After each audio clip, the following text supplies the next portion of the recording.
Hello everyone, welcome back to another List Tuesday, another list video.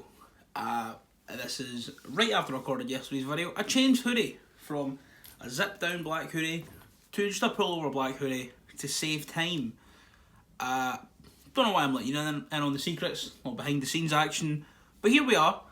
Like I said last week, this is going to be a follow-up to last week's list video, which was 10 wrestlers signed to the wrong company where I think they should be. Now it's 10 unsigned wrestlers and where I think they should go. Once again, there's not going to be a lot of WWE just because they've sort of shown their hand with how they handle their stars that aren't proven draws, should we say, like yesterday's video, where I ranted about their over-reliance on the proven draws. But we'll just crack into it. There's no real order. Like last week I had people who I wanted out their not wanted out their contract, but wanted to see in a different place the most. These are just 10 people in any random order, or 10 acts I should say, in any random order, and where I think they should go. And we're starting off the list with one of my favourite professional wrestlers in the world right now, signed or unsigned, and that is Lee Moriarty. First heard about him being shouted out by Alex Shelley on Flash Morgan's podcast. I love Lee Moriarty. He's a very well-equipped technical wrestler, very equipped brawler, very quick, very agile, very nimble. Just a perfect package of everything that I like. He's pretty much he's one of my favourite wrestlers to watch, and I think he's a very entertaining guy. Card carry member of Wholesome Gang as well, so, you know, some boy. Overall, though, I do think Lee is one of the most, not slept on talents, because a lot of people know about him, but I just think he's one of those people that, I don't know if he's the next big thing, but I think he's the next big thing. Kind of like in the same way that a few years ago it was always quite easy to predict who was going to win the Battle of Los Angeles by saying, who's everyone looking at right now? Okay, who's on that level they were at a year ago? I think he's there. The same way that when Marty Scurll won it, he was, I think, 2 steps off becoming the megastar he was at the peak of his career. And I think he's, you know, just a couple moves away from being one of the top independent professional wrestlers on the planet. Where do I think he should go? Impact. I would love to see him in Impact wrestling the likes of Rohit, Jordan Grace in the X Division. A match with TJP, even though I don't like TJP, I think it'd be fantastic. I would love to see him get in there with Alex Shelley and Chris Sabin, as well as, you know, guys like Josh Alexander. I just think overall he is a very talented professional wrestler, and if you've not seen any Lee Moriarty, I highly recommend you check him out.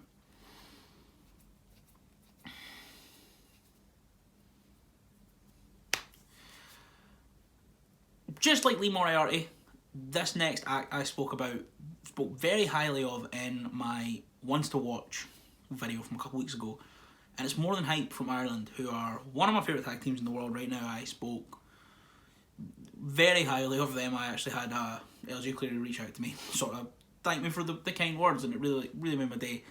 So if you guys are watching this again, hello LJ, Darren and Nathan, I love you guys. Everything I said there is going to be repeated. They are one of the most entertaining acts in all of wrestling. They are just so good with some of the best moves I've ever seen. Like that pop-up lung blower thing from TNT at the start of the year. I don't know if anyone remembers that, but I think I might still be in LJ's pinned tweet. Don't quote me on that, but if it is, I'll fucking link that tweet down below. They are just, you know, some of the best in the world, and where I think they should go is actually DDT. Now, I'm not overly familiar with DDT. I know a few of the wrestlers are out there, like I love Mao, I love Takeshita, obviously Chris Brooks is out there, but they seem like the perfect fit for DDT, and the same way that a lot of people are sort of using Impact right now as that sort of stepping stone to gain some notoriety before moving on to like an WWE or AEW, DDT kind of feels like that for a more independent level, and for people who want to have a little bit more fun. Obviously there's some great wrestling going on in DDT. Brooks and Takeshita had that fucking brutal match. Also, Brooks wrestled Masato Tanaka at the start of the year. But I think DDT would be a great place for More Than Hype to find himself, and I would very much like to see him go out there at some point. We're sticking with Brit Rest, and we're sticking with Chris Brooks, kinda. And we're going with Joe Nelson, also known as Kid Lycos 2, for number 3 on this list. Where would I like to see him go? I suppose actually number 8. I'm just sort of going through this. I've not prepared a script, as you can probably tell. Joe Nelson, I'd love to see in the junior heavyweight division in New Japan.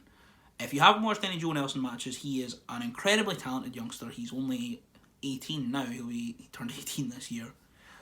And I turned 21, and I get out of breath watching him wrestle because he's just that good.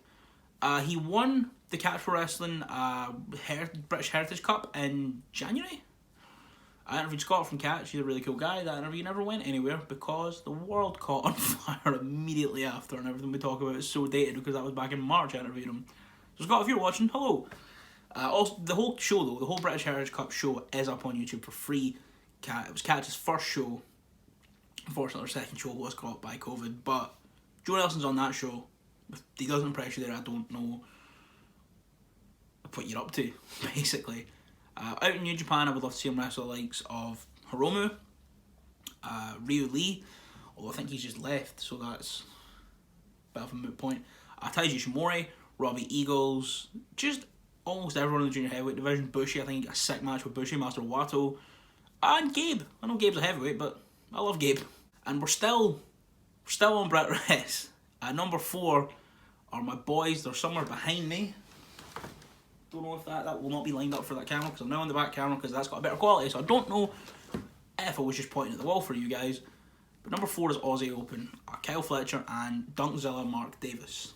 They are just 2 of the best in the world as singles wrestlers, in my opinion. And they are my favourite tag team in the world. I've not seen them. They've not wrestled in over a year now because Big Donkey injured his knee when they were wrestling at the Battle of Los Angeles out in LA, obviously. And the world shut down halfway through his recovery. I think he's been good to go since September or around about then, but there's been no shows, sadly. But when they get back, hopefully they'll still be as good as they are. Kyle Fletcher, it's scary. He's like a year older than me. Still got a lot of time ahead of him. He's one of the best in the world. But also, a lot of people are praising Kyle Fletcher. I think, Dunkzilla is also incredibly slept on. A place I would love to see them go is New Japan. They wrestled for the IWGP Heavyweight Tag Titles last year at Royal Quest, wrestling the Girls of Destiny in a phenomenal match. One of my matches of the year last year. And I would love to see how they would stack up in the Heavyweight Tag Division against the likes of them. No, I said Evil and Sonata. Yikes. But like them, Finjuice, just all the teams in that Heavyweight Division that are, fantastic. I would love to see Aussie Open go up against anyone there. They could give brilliant matches of almost everyone.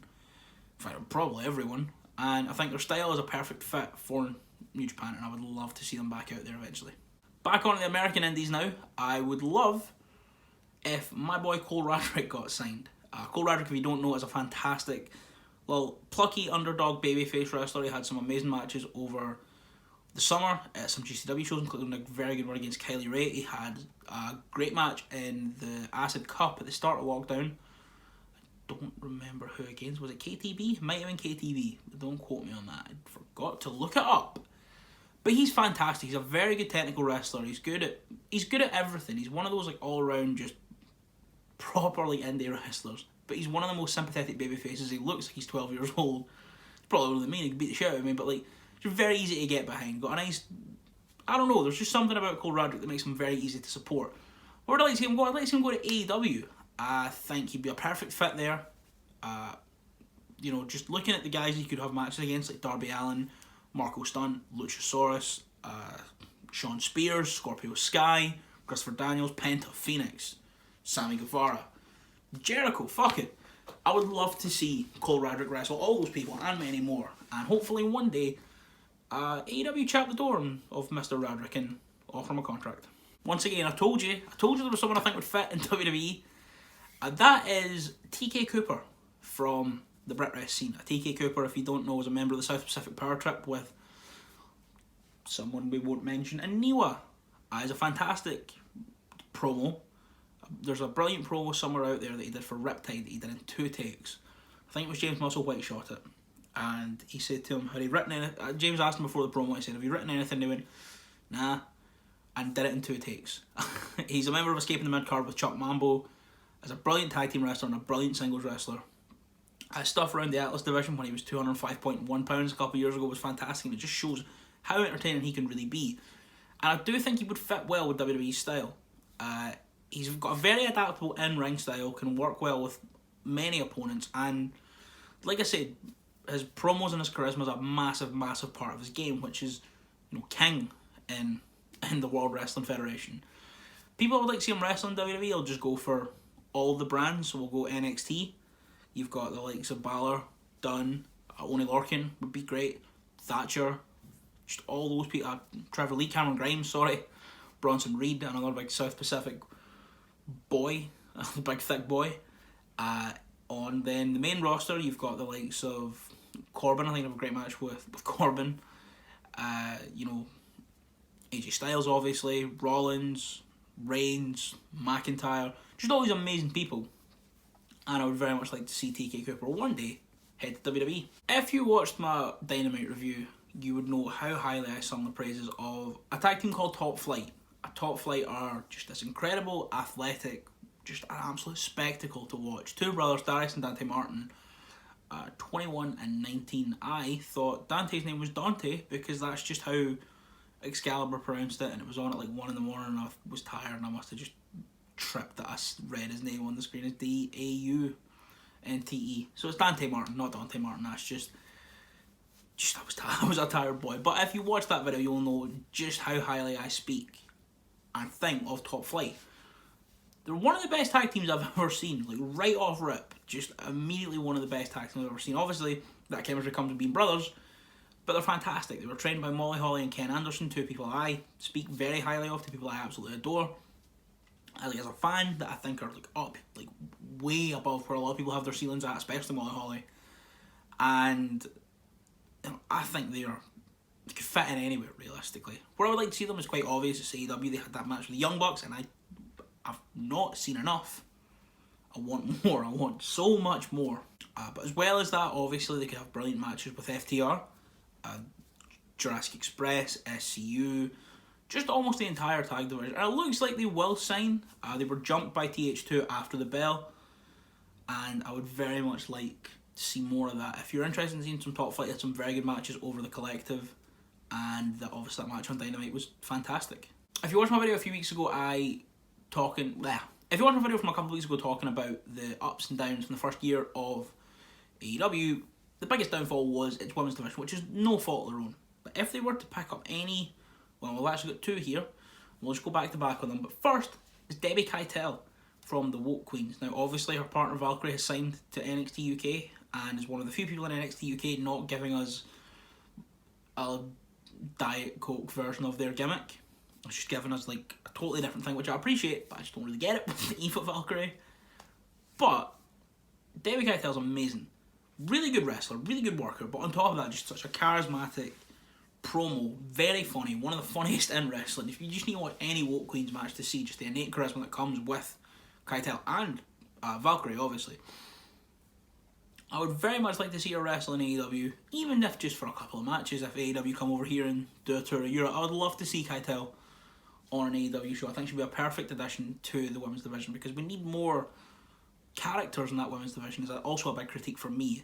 With the exception of Swole and Britt Baker, there's not many character-driven people in the women's division, and I would very much like, and Abaddon as well, but I would very much like to see Keitel in that AEW women's division. And like I say, one more entry for the AEW women's division is Layla Hirsch. She had a match on Dynamite a few weeks ago for the NWA women's title, which was fucking awesome.